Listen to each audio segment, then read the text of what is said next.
各位網友，你哋好，我係朱兆基，你哋知㗎啦，因為大家咁熟好朋友。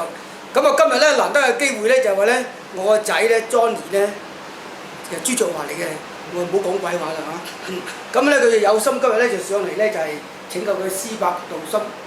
杜森係我師兄嚟嘅，所以佢叫施伯，因為佢係杜漢章個仔。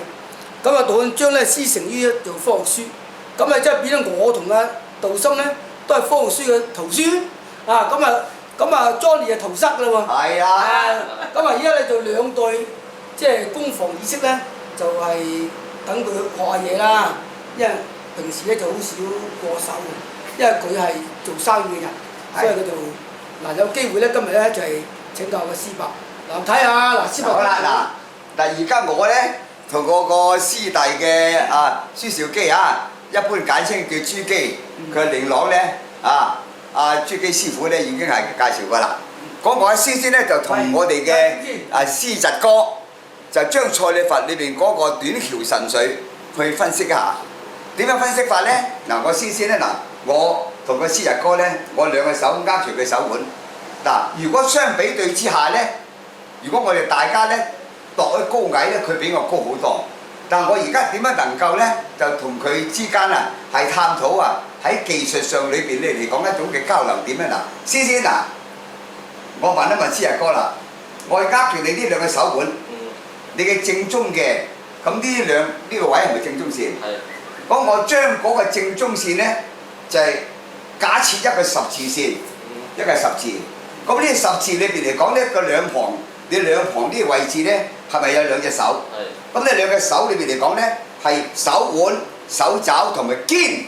咁係咪三個關節？係。咁你三個關節左右計埋係咪叫六個關節？係。所以我一般裏邊咧，我好中意習慣叫做過三關就斬六將。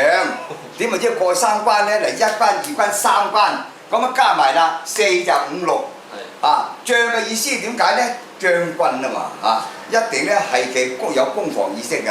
咁因此咧我而家大家咧就係打側企喺樹嘅時候咧。就係相對啫，但係我想咧係用翻我哋蔡李佛裏邊嘅係側面嘅企翻側，企翻側呢個側面，側面咧大家側當佢側面嘅時間咧，我呢個師侄哥咧嗰個拳出咗嘅時候如果我出拳咧係相當之蝕底㗎，佢個拳咁長，你睇佢成個姜子牙準備用我哋蔡李佛裏邊嘅神髓嗰個插除㗎啦一個插除。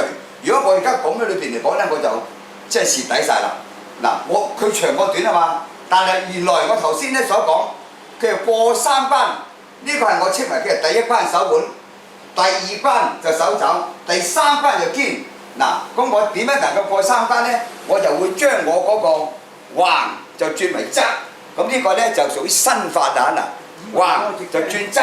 睇住咯喎，一關兩關就轉側。一轉嘅時候咧，我已經係入咗佢第二關，我想入第三關咧，我稍為將佢向前，我已經入咗佢啦。好啦如果對方所謂六將，佢有將軍噶嘛，將軍咧個手個一半你搭我呢個位置你睇唔到我我已經服咗佢喺肩對落佢爪，但係而家我分離咗佢咯喎，我剛才所講係十字線啊嘛，我分離咗之後，我會將佢縮呢邊嚟縮，喺呢時候說時慢，那時快。我就向佢正中攻擊，虛則實之，實則虛之，砰砰係嘛？跟住我俾機會佢將呢隻手咧佢嘅另一個三關裏邊，我就會將佢承托喺個肩。你睇唔睇我嘅腳入咗位置？識得馬腳啊！當入咗嘅時候咧，我會將佢分解，走就位置。俾機會佢唔變嘅時候咧，到我再上，佢會點咧？已經摔跌到佢啦。咁呢個咧就係叫做過三關。佢呢個將軍咧想還招咧係冇還招之方法啦，因為我入咗佢步伐。另一方面，我運用佢蔡李佛嘅連環攻擊，繼續第二方面。都係插除，腕、爪、肩。當我探討咗佢，我將個套嗱一係成勢，衝一下個你盤我，嗱一盤我呢一個我都係集中喺個正中線，正中線一落砰，哇！跟住俾機會你冚嗱，知唔知道？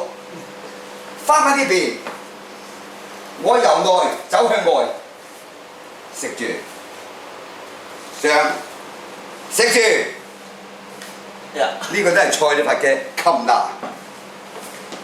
第二個段落，第三段落向正中線企翻高，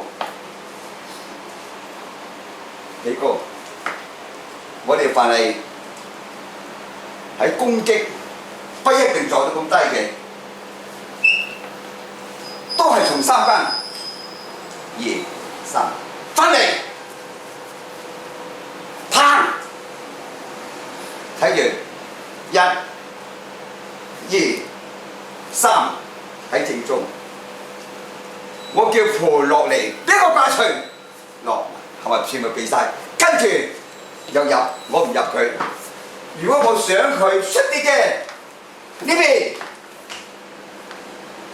抽腿，繼續，我想做下連環插隨，